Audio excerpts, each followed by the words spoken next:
오늘은 지난주에 이어서 성경이 말하는 기도의 본질에 대해서 성경을 살펴보겠습니다.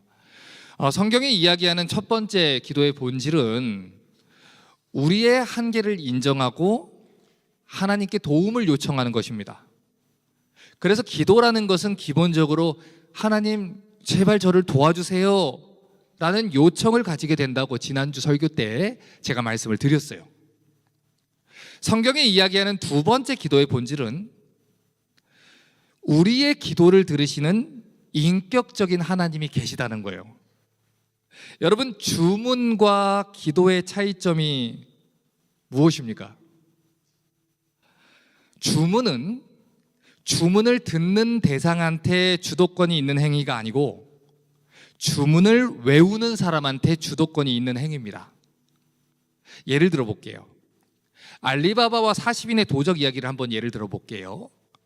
알리바바의 형 카심이라는 사람이 보물에 눈이 멀어서 동굴에 들어갔다가 열려라 참깨라는 이 주문을 잊어버리게 돼요.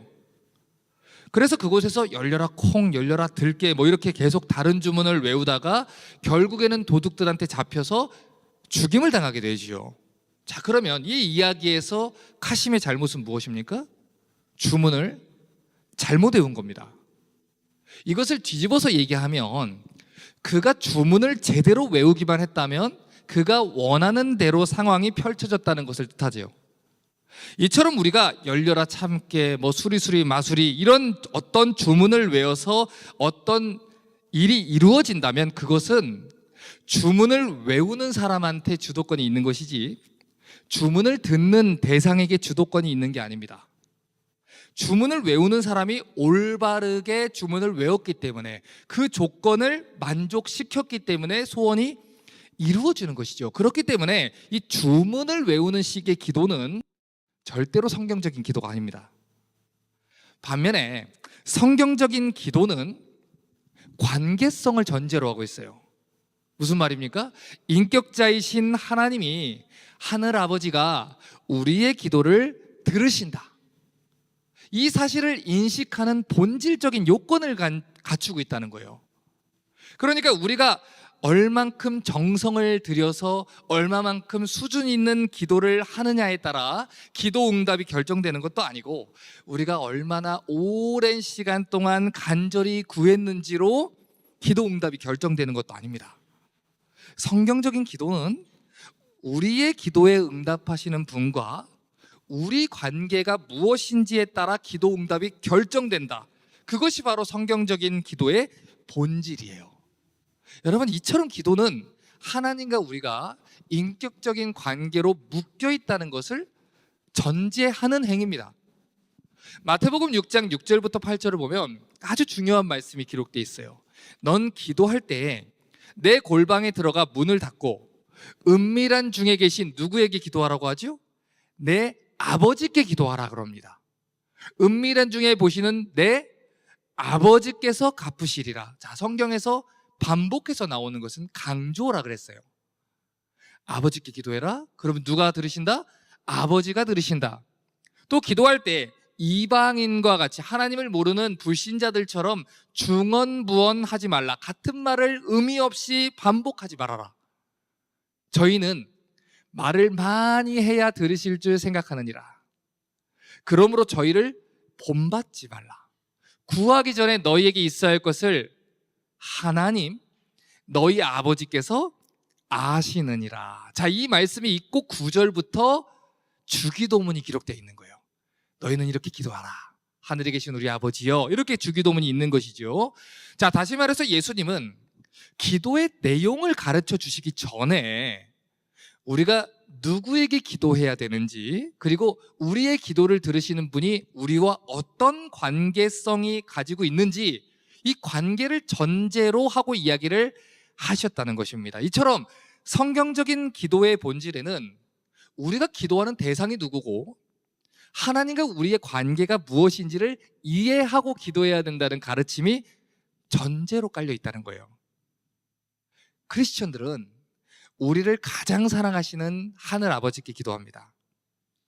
은밀한 중에 우리의 사정을 다 알고 계시고 모르시는 것이 없는, 우리를 가장 긍휼하게 여기시는, 불쌍히 여기시는, 그리고 가장 사랑하시는 하늘 아버지께 기도한다는 것이죠. 그렇기 때문에 하나님을 모르는 이방인들이 주문을 외우듯이 반복해서 의미 없는 말들을 하는 것처럼 우리가 그 중언부언하는 기도를 따라할 필요가 없다는 거예요. 아마도 여러분 중에 어떤 분들은 이렇게 기도하는 사람들을 만나봤을 겁니다. 하나님, 부처님, 알라, 공자, 누구든 다 좋으니까 제발 도와주십시오. 이 드라마 같은 데서 이런 사람들이 많이 있지요. 자기의 소원을 들어줄 수만 있다면 누구든 다 좋다는 거예요. 그래서 신을 만들다 못해서 이 사도 바울이 활동할 때도 알지 못하는 신에게까지 이 정성을 들이고 돌탑을 쌓지요. 바위나 오래된 나무 앞에다가 물을 떠다 놓고 비나이다 비나이다 주문을 외우고 지성이면 감천이다 라는 식으로 기도 행위를 하는 것이에요. 그래서 예수님께서는 기도의 대상을 가장 중요하게 가르쳤습니다. 우리가 누구에게 기도하고 있는지 먼저 알라는 거예요. 기도의 대상이 누구고 우리의 기도를 듣고 계시고 응답하시는 분이 누군지 알고 기도하라는 것이죠. 이게 성경의 두 번째 기도의 본질입니다. 자, 세 번째 기도의 본질은 우리가 기도를 할 때 하나님 안에서 우리의 정체성을 확인하게 해준다는 거예요. 사실 이 기도에 대해서 많은 사람들이 관심을 두는 주제가 뭐냐면 어떻게 기도해야 응답을 잘 받을 수 있지? 라는 주제예요. 그래서 우리 주변을 보면 응답받는 기도의 비결, 5만 번 기도 응답받은 사람, 응답받는 강력한 기도 방법, 기도의 전략, 이런 제목을 가진 이 책들이 베스트셀러가 되고 이 기도 세미나들이 유행하는 것을 우리가 보게 됩니다. 자, 그러면 제가 여러분께 여쭤볼게요. 우리의 신앙은 늘 이것이 그러한가? 성경을 보고서 우리가 생각해 봐야 된다 그랬지요. 자, 여쭤볼게요. 우리에게 기도를 명하신 하나님도 기도 응답을 받는 방법을 기도에 있어서 제일 중요한 요소로 여길까요? 너 방법이 좀 잘못됐다. 쟤 조금 더 하면 그 방법을 맞출 수 있을 것 같은데? 그러면 내가 더 잘 들어줄 수 있을 것 같은데? 하나님도 우리가 기도의 방법을 중시하는 것처럼 그 방법론에 하나님의 관심이 있을까요? 아니에요, 여러분. 우리의 기도는 우리가 기도한 대로 응답받을 때도 있고 응답받지 못할 때도 있습니다. 그러나 하나님은 우리가 응답받지 못한 기도를 통해서도 하나님의 뜻을 이루시고 응답받지 못한 기도를 통해서도 하나님 마음을 알리세요. 응답받지 못한 기도를 통해서 오히려 하나님과의 더 깊은 교제 속으로 우리를 초대하시는 분입니다. 때때로 우리는 기도가 응답되지 않을 때 실망해요. 낙심합니다. 그리고 어떤 사람들은 하나님께 삐졌다라고 하고 교회를 떠나기도 해요. 당장 앞에 닥친 문제가 해결되지 않아서 하나님께 서운해하고 하나님의 침묵하심 때문에 이 절망을 경험하는 사람들도 많습니다. 하지만 그럼에도 불구하고 우리는 인생을 계속해서 살아가야 돼요. 그리고 살아내는 경험을 하게 되지요. 그렇게 절망의 순간들을 지나오면서 우리는 이것을 깨닫습니다. 10년 전에, 20년 전에 우리가 기도했으나 들어주지 않았던 그 모든 순간들을 내가 뒤돌아보면서 생각하는 게 무엇입니까? 내가 끝이라고 생각했던 순간이 진짜 끝이 아니었구나. 그때는 죽을 만큼 힘들었는데 그래서 하나님이 왜 내 기도를 내가 기도한 대로 들어주지 않지? 라고 서운해 했는데 못 버틸 것 같았는데 10년이 지나고 20년이 지나서 돌아보니까 그게 끝이 아니었구나. 하나님은 당신이 계획하셨던 더 큰 계획을 여전히 이루어 가고 계셨구나. 그렇게 우리는 하나님을 알게 되고 배우게 되고 우리의 기도는 하나님께 조금씩 맞춰져 가게 되는 것입니다. 하나님을 알아갈수록 우리의 기도가 변화돼요. 하나님께 맞추어져 갑니다. 하나님의 뜻을 위해 기도하는 성도로 자라가게 되는 거예요. 이것을 하나님께서는 시간 속에서 일하시고 그렇게 우리는 하나님과의 관계를 이해하게 되는 거예요. 오늘 우리가 읽은 본문이 바로 이 사실을 가르쳐 줍니다. 열왕기상 19장 1절부터 4절을 다시 한번 읽어봅니다. 아합이 엘리야의 무릇 행한 일과 그가 어떻게 모든 선지자를 칼로 죽인 것을 이세벨에게 고하니 이세벨이 사자를 엘리야에게 보내어 이르되 내가 내일 이맘땐 정녕 내 생명으로 저 사람 중 한 사람의 생명 갖게 하리라. 무슨 뜻입니까? 죽이겠다 그죠? 아니하면 신들이 내게 벌 위에 벌을 내림이 마땅하니라. 저가 이 형편을 보고 일어나 그 생명을 위하여 도망하여 유다에 속한 브엘세바에 이르러 자기 사환을 그곳에 머물게 하고 스스로 광야로 들어가 하룻길쯤 행하고 한 로뎀나무 아래에 앉아서 죽기를 구하여 가로되 여호와여 넉넉하오니 지금 내 생명을 취하옵소서. 나는 내 열조보다 낫지 못하나이다. 지금 엘리야가 하는 기도는 모든 걸 다 포기한 사람의 기도예요. 자기가 기도했던 대로 응답되지 않아서 이 절망과 낙심 가운데 하나님 이제 됐어요. 나 이제 데려가세요. 나 더 못하겠어요. 낙심하고 있는 선지자의 기도죠. 여러분, 이전에 엘리야의 모습은 어땠지요? 열왕기상 17장 1절을 봅니다. 길르앗에 우거하는 자 중에 디셉 사람 엘리야가 아합에게 고하되 나의 섬기는 이스라엘 하나님 여호와의 사심을 가리켜 맹세하노니 내 말이 없으면 수년 동안 우로 비나 이슬이 있지 아니하리라. 엘리야는요, 과거에 이스라엘의 아합 왕 앞에서도 당당하게 하나님의 심판을 선언했던 선지자입니다. 열왕기상 18장 16절부터 18절 또 봅니다. 오바댜가 가서 아합을 만나 고하매 아합이 엘리야를 만나러 하여 가다가 엘리야를 볼 때 저에게 이르되 이스라엘을 괴롭게 하는 자 내냐? 저가 대답하되 내가 이스라엘을 괴롭게 한 게 아니라 당신과 당신 아비 집이 괴롭게 했으니 이는 여호와의 명령을 버렸고 당신이 바알들을 쫓았습니다. 엘리야는 온 이스라엘 백성 앞에서 아합 왕과 이세벨의 죄를 담대하게 책망할 수 있었던 사람입니다. 열왕기상 18장 37절부터 40절도 봅니다. 여호와여 내게 응답하옵소서. 내게 응답하옵소서. 이 백성으로 주 여호와는 하나님이신 것과 주는 저희의 마음으로 돌이키게 하는 걸 알게 하옵소서 하매 이에 여호와의 불이 내려서 번제물과 나무와 돌과 흙을 태우고 또 도랑의 물을 핥은지라. 모든 백성이 보고 엎드려 말하되 여호와 그는 하나님이시로다. 여호와 그는 하나님이시로다 하니 엘리야가 저희에게 이르되 바알의 선지자를 잡되 하나도 도망치지 못하게 하라 하매 곧 잡은지라. 엘리야가 저희를 기손 시내로 내려다가 거기서 죽이니라. 이전에 엘리야는 온 이스라엘 백성 앞에서 자기가 하나님의 선지자 되심을 드러내고 하늘로부터 불이 내리도록 기도했던 사람이에요. 그렇게 엘리야는 아합의 죄를 책망했고 이세벨의 죄를 책망했고 혼자 있어도 겁먹지 않고 그 앞에서 바알의 선지자를 죽이고 하나님의 하나님 되심을 드러냈던 선지자입니다. 자, 그러면 우리가 엘리야를 한번 생각해 보자는 거예요. 이 일을 통해서 엘리야가 기대했던 건 뭘까요? 자기가 지금까지 기도했던 대로 이스라엘 백성들이 우상을 버리고 하나님께 돌아오는 겁니다. 여호와의 불이 임했고 바알의 선지자를 죽였고 하나님이 하나님이라는 것을 드러냈으니 이제 이스라엘 백성들이 다 같이 일어나서 숨어있던 7천 명의 의인과 함께 예배를 개혁하고 성전을 되돌리고 본질적인 신앙을 회복하는 그 일이 자기로부터 시작할 것을 꿈꿨을 거예요. 그런데 이게 무슨 일입니까? 온 이스라엘이 꿈쩍도 하지 않아요. 아합 왕도 회개한 뒤에 이세벨을 내어 쫓기는커녕 오히려 이세벨에게 가서 일러 바쳐서 엘리야를 잡아 죽이라는 명령을 내렸습니다. 온 백성이 회개하고 여호와께 돌아오기만을 기도했는데 엘리야의 기도했던 대로 응답이 되지 않아요. 오히려 악한 자들이 더욱더 이를 갈고 분을 내며 하나님의 선지자를 죽이려고 달려드는 현실을 마주했다는 거예요.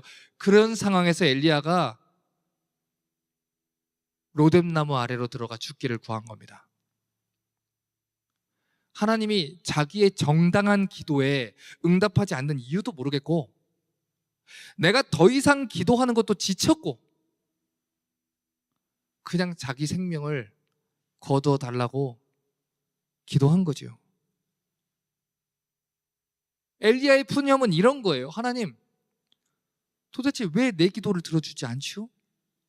아니, 나의 기도가 응답받지 못할 이유가 있습니까? 아니, 이스라엘이 회개하고 돌아오는 것이 하나님의 뜻과 반대됩니까? 아니, 이스라엘의 왕이 회개하고 이세벨을 내어쫓는 것이 응답받지 않을 이유가 있습니까? 내 기도가 틀렸나요? 하나님의 의와 하나님의 뜻과 하나님의 나라에서 벗어났나요? 그런데 하나님, 왜 하나님의 뜻대로 기도하면 들어주신다 했는데 왜 응답하지 않지요? 이렇게 수많은 혼란스러운 생각 속에 엘리야가 주저앉고 말았던 것이지요. 그런데 그렇게 지쳐있던 엘리야를 하나님이 찾아오셔요. 그리고 뭐라고 묻습니까? 엘리야야, 네가 왜 여기 있느냐? 여러분, 오늘 우리가 읽은 본문 9절과 13절을 보면 하나님이 반복해서 2번을 물어보세요. 엘리야야, 내가 왜 여기 있느냐? 하나님이 엘리야를 찾아오셨어요. 다시 힘을 주셨어요. 그리고 여호와의 산 호렙으로 인도하셨어요.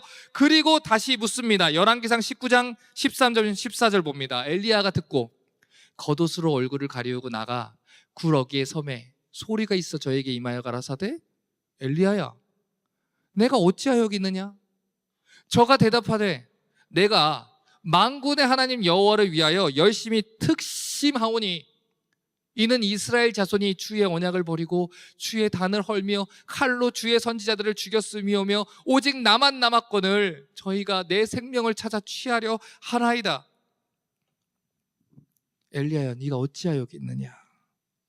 여러분, 성경을 우리가 볼 때는 문자 그 너머에 있는 하나님의 의도를 파악해야 되는 경우가 있어요. 어떤 경우냐면 이런 겁니다. 예를 들어서 제가 이제 아이들하고 모여서 밥을 먹는데 저희 아이들이 계속 싸우고 있는 거예요. 제가 가만히 보다가 밥 먹자 라고 얘기하면 얘들아 밥을 맛있게 먹자라고 하는 거예요, 제가? 아니죠. 아빠의 말에는 어떤 뜻이 담겨져 있습니까? 그만 싸워라 라는 얘기가 담겨 있는 것이죠. 지금 하나님께서도 마찬가지예요. 하나님은 엘리야가 이곳까지 왜 도망쳐 왔는지 그 이유를 물어보는 게 아닙니다. 왜 브엘세바까지 도망왔는지, 왜 광야로 들어와서 로뎀나무 아래에서 죽으려고 하는지 그 이유를 몰라서, 근데 엘리야야, 하나만 좀 물어보자. 너 왜 여기 있니? 너 왜 죽기를 구하는 거니? 몰라서 물어보시는 게 아니에요. 하나님은 모든 것을 아시는 분이지요. 또 엘리야를 가장 잘 아시고 엘리야의 모든 사정을 하나하나 돌보고 계신 분이지요.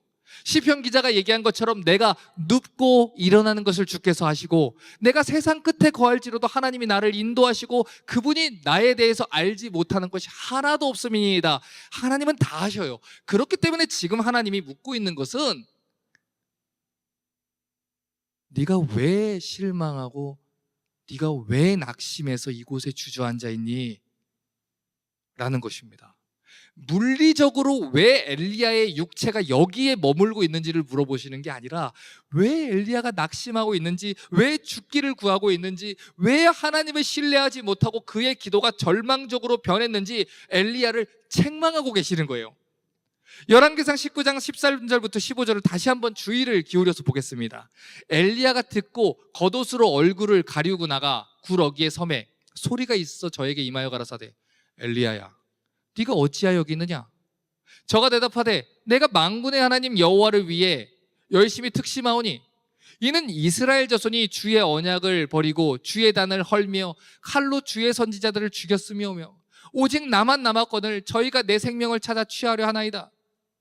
여호와께서 저에게 이르시되, 너는 내 길을 돌이켜 광야로 말미암아 다메섹에 가서 이르거든 하사엘에게 기름을 부어 왕이 되게 하고. 자, 지금 이 대화가요 굉장히 어색하다는 걸 여러분이 눈치를 채셔야 돼요.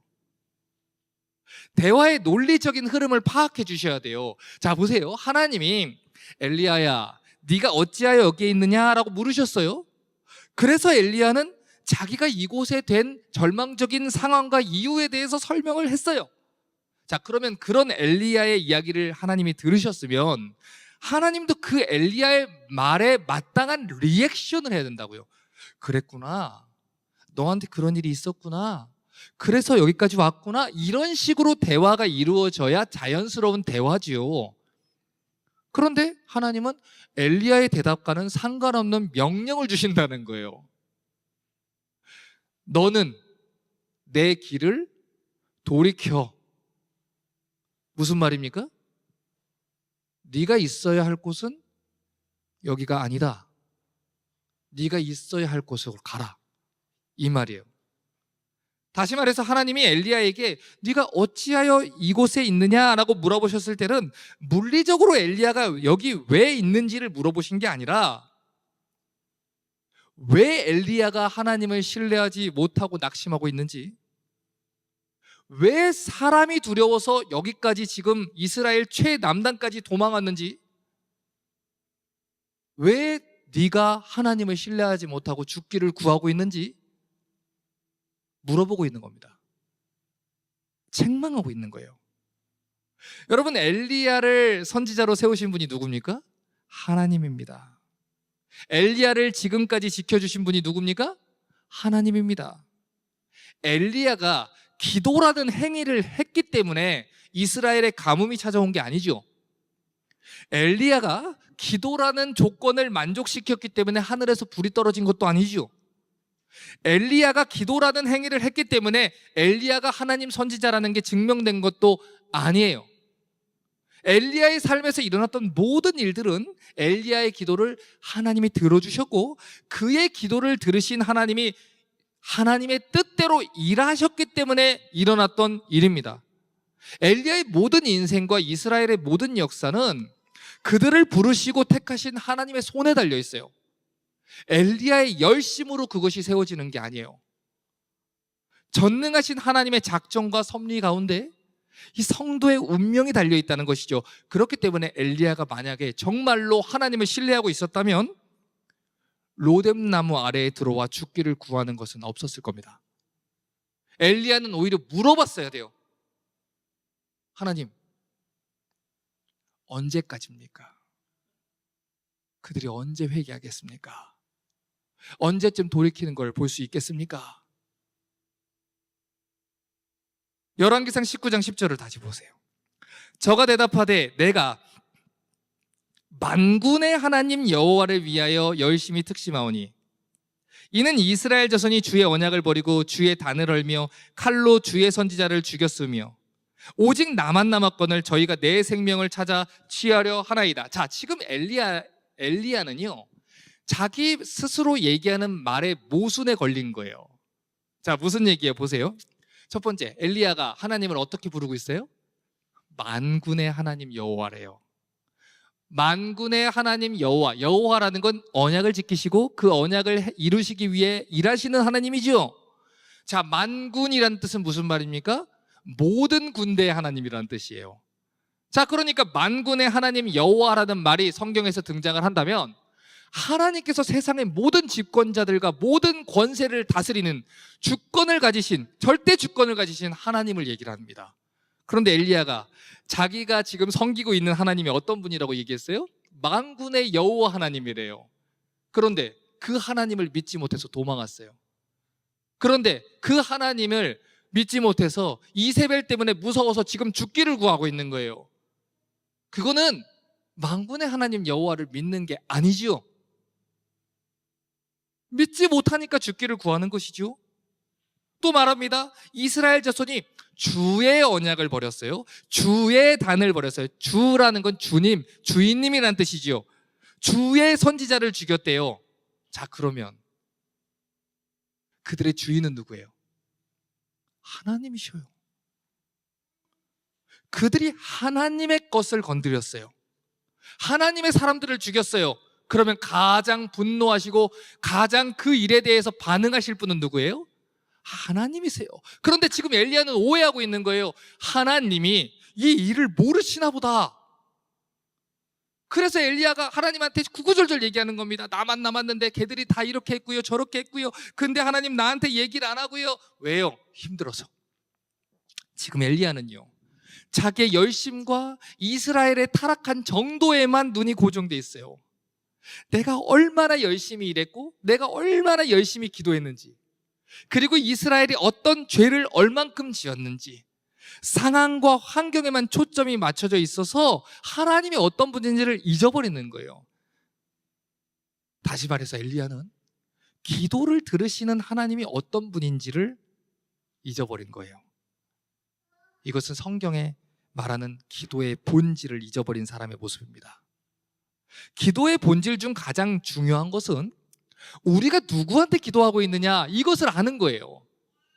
우리의 기도를 들으시는 하나님이 계시다, 그리고 우리의 기도를 들으시는 하나님이 어떤 분인가라는 것을 놓치지 않는 것, 이게 기도의 본질을 붙잡는 겁니다. 여러분, 성도의 기도를 들으시는 하나님이 어떤 분입니까? 전능하신 하나님입니다. 전지하신 하나님입니다. 우리를 가장 사랑하시는, 우리를 가장 긍휼히 여기시는 하늘아버지입니다. 우리의 모든 사정을 아시고 모든 세상의 주권자들을 통치하시고 결코 자신의 지도력을 잃어버리지 않는 전능하고 전지하신 하나님이죠. 그런데 엘리야는 하나님이 어떤 분인지 잃어버린 거예요. 하나님을 바라보지 못하게 되는 거예요. 왜요? 고난과 두려움이 찾아왔기 때문에. 엘리야의 눈이 고난 때문에 덮여버렸기 때문에 하나님을 바라보지 못하게 되는 것입니다. 그래서 하나님이 책망하시는 거예요.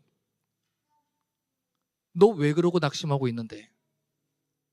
너 지금까지 섬긴 자가 누군데? 하나님이 죽었어? 하나님이 그 권능을 잃어버렸어? 하나님이 잠자고 계셔? 네가 스스로 바알의 선지자 앞에서 얘기했잖아. 바알을 조롱하면서 네가 뭐라고 했지? 저가 잠을 자는가 보다. 네가 그렇게 조롱했지. 그런데 너 지금 왜 죽기를 간구해? 하나님도 잠을 자고 있니? 하나님이 너의 사정을 몰라? 하나님이 그 능력을 잃어버렸어? 너 왜 여기 있어? 네가 나의 선지자라면 무슨 일을 해야 되지? 내가 전한 메시지를 내가 전한 곳에 가서 전하겠지? 그러므로 너는 돌이켜 가서 왕을 다시 세우고 선지자를 다시 세워라. 이것이 지금 엘리야의 이야기예요. 여러분, 사도행전 18장을 보면 바울이 고린도라는 지역에 가서 복음을 전할 때 그 지역에서 아주 강한 반대와 핍박을 받았다는 기록이 있습니다. 그래서 사도행전 18장 6절을 보면 바울이 이렇게 말해요. 저희가 대적하여 회방하거늘 바울이 옷을 떨어 가로되 너희 피가 너희 머리로 돌아갈 것이요 나는 깨끗하니라. 이후에는 이방인에게로 가리라. 얼마나 바울을 괴롭게 했는지 바울이요 당장에 그 지역을 떠날 것처럼 마음을 먹습니다. 여러분, 이 바울은요 애지간해서는 그 지역에서 복음 전도를 쉽게 포기하지 않는 사람이에요. 돌에 맞아도 이 이고니온 루스드라 같은 지역에서는 피떡이 된 상태로 다시 복음을 전하러 간 사람이 바울이에요. 그런데 지금 바울이 이 정도로 했다는 것은 이 고린도 이 지역에서 바울을 너무너무 괴롭히고 박해를 했다는 얘기를 하는 겁니다.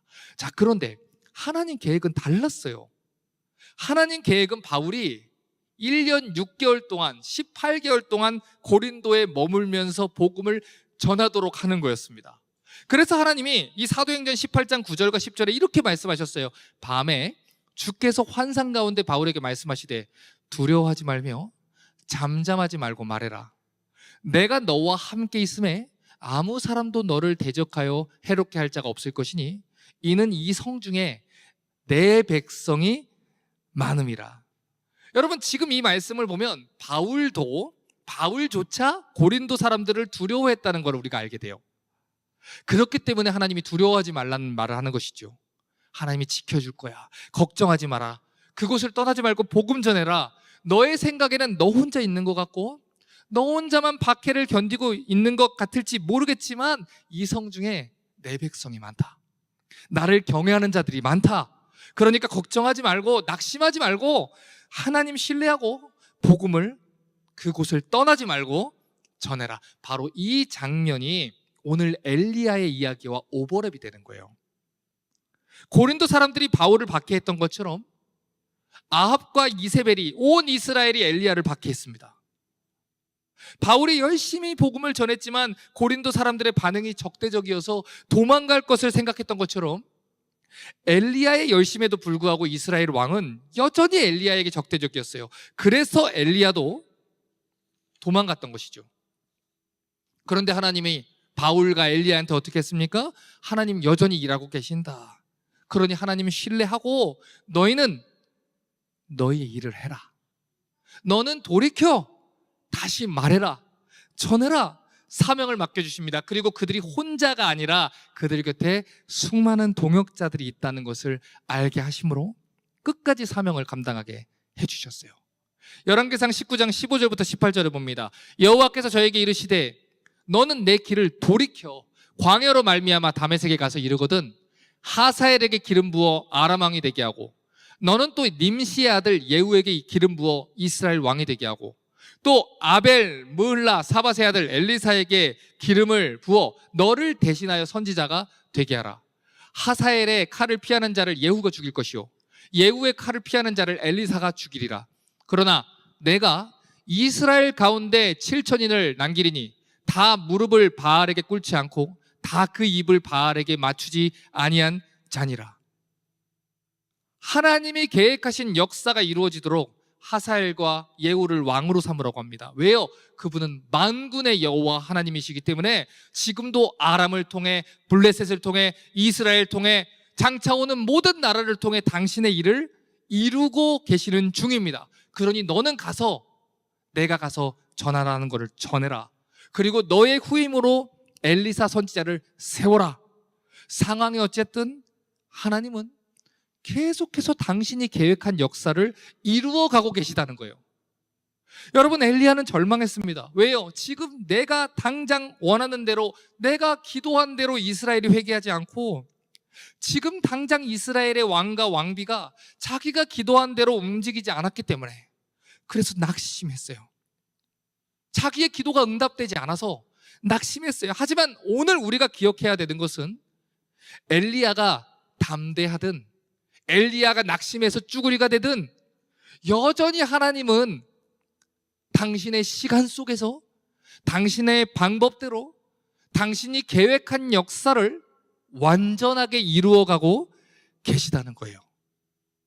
이것을 믿고 신뢰하고 기도하는 것이 기도의 본질이라고요.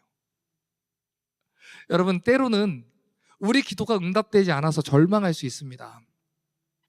우리가 기도한 대로 우리가 원하는 방식으로 응답되지 않아서 낙심할 수도 있어요. 내가 원하는 것은 아합이 회개하고 돌아오는 것인데 하나님은 내가 원하는 바대로 일하시는 게 아니라 오히려 다른 왕을 계획하시고 하나님이 계획하신 방향대로 역사를 이끌고 가실 수도 있습니다. 그럴 때가 되면 이 기도의 본질을 떠올리시길 바랍니다. 성도는 완전하신 하나님을 믿고 기도하는 사람들이에요. 우리의 뜻이 아니라 하나님 뜻대로 기도해야 되는 사람들이에요. 하나님 뜻이 측량할 수 없으며 하나님 뜻대로 이루어지는 것이 가장 온전하고 선하다라는 것을 믿고 신뢰해야 되는 사람들입니다. 이것이 바로 기도의 본질에 있어서 제일 중요한 일입니다. 기도는 우리가 기도하는 대상이 누구인지 믿고 기도하는 거예요. 우리가 기도하는 하나님은 우리보다 더 완벽하고 완전하게 이 세상과 나의 인생을 통치하고 계시는 사실을 믿고 기도하는 것입니다. 하나님이 우리를 가장 사랑하시고 가장 좋은 것으로 우리를 이끌고 계시는 분이라는 거, 이 사실을 믿으면 낙심하지 않을 수 있다는 거예요. 이 사실을 믿으면 우리의 기도가 우리가 바라는 대로 바로 응답되지 않는다고 해도 절망할 이유가 없다는 것입니다. 우리의 뜻보다 완전하신 하나님의 뜻이 서게 될 거예요. 우리의 계획보다 더욱더 완전하신 하나님의 계획이 이루어질 것입니다. 이 사실을 믿는다면 우리는 절대로 엘리야처럼 로뎀나무 아래로 숨어 들어가지 않을 거예요. 이제 설교를 정리합니다. 히브리서 11장 36절부터 40절을 보면 기도에 대한 아주 중요한 얘기를 합니다. 또 어떤 이들은 희롱과 채찍질 뿐만 아니라 결박과 옥에 갇히는 시험도 받았으며 돌로 치는 것과 톱으로 켜는 것과 시험과 칼에 죽는 것을 당하고 양과 염소의 가죽을 입고 유리하여 궁핍과 환난과 학대를 받았으니 이런 사람은 세상에 감당치 못하도다. 저희가 광야와 산중과 아면과 토굴에 유리했느니라.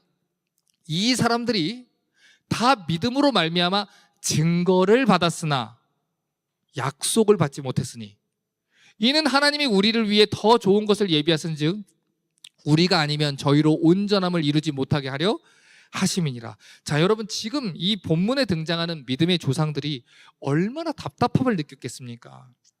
여러분, 이 히브리서가 기록되던 당시에는 수많은 믿음의 동역자들이 믿음 때문에 사자굴에 들어가 죽임을 당하던 때입니다.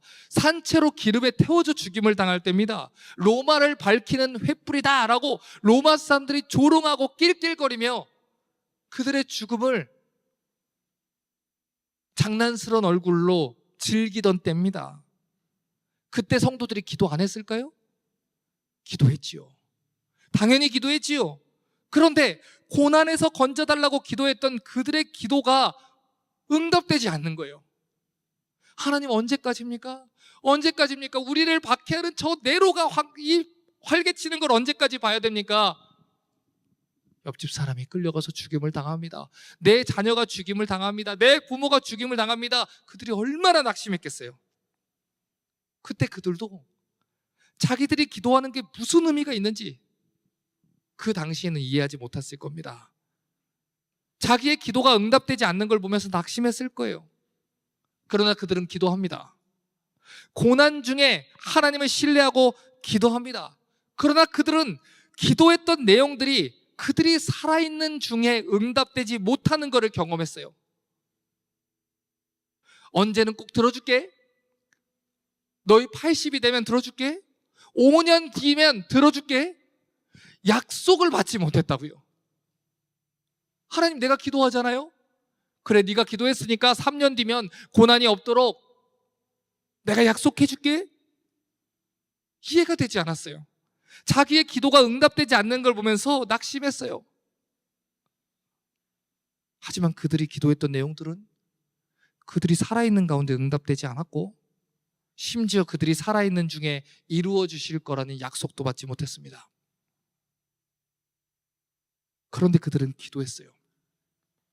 그리고 그들 스스로가 믿음의 증거가 되어 하나님의 약속을 믿고 기다리는 증거가 되어 로마의 교회를 세우는 하나의 이슬이 됐습니다. 응답을 보지 못했어도 하나님을 신뢰하고 묵묵히 끝까지 기도하는 길을 선택했어요. 그 결과 그들로 인하여 로마라는 나라의 기독교가 세워지게 됩니다. 복음이 전해지게 됩니다. 수많은 사람들이 예수께 돌아오게 됩니다.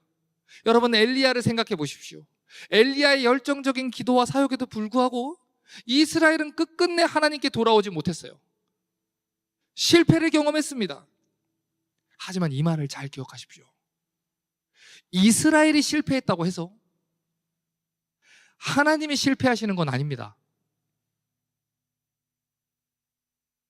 리스타트 교회가 하나님의 말씀만 전하고 개혁을 외치고 온전한 복음으로 회개하고 돌아오기를 간절히 외칠 수 있지만